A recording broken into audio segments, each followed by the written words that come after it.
Bienvenue sur Spoil d'Histoire, la chaîne YouTube qui vous spoil l'histoire. Aujourd'hui, la révolte ionienne.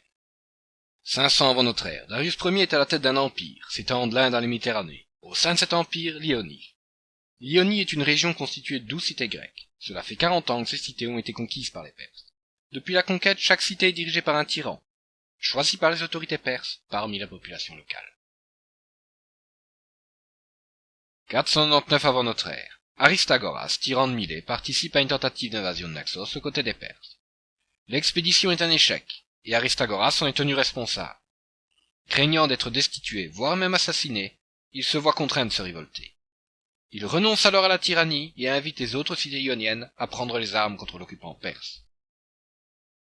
L'intégralité de l'Ionie répond à l'appel, en se débarrassant de ses tyrans. La région voisine de l'Éloïde rejoint également la révolte.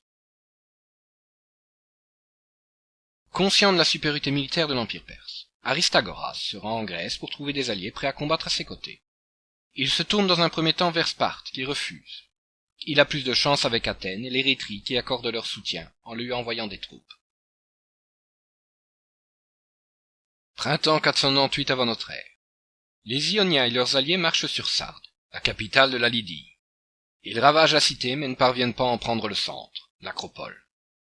Les défenseurs les contraignent à se replier vers Éphèse. Ils sont alors pris en chasse et sont interceptés peu avant d'atteindre la cité.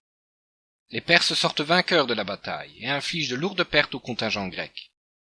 Suite à cette défaite, Athéniens et Érythréens abandonnent le combat et regagnent leur foyer.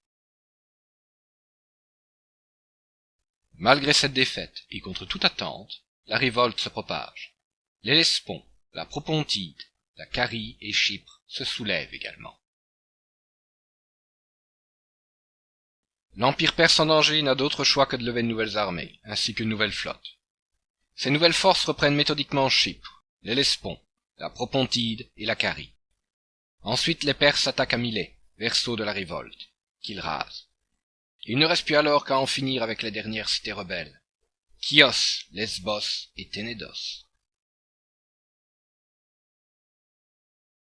493 avant notre ère, la révolte n'est plus.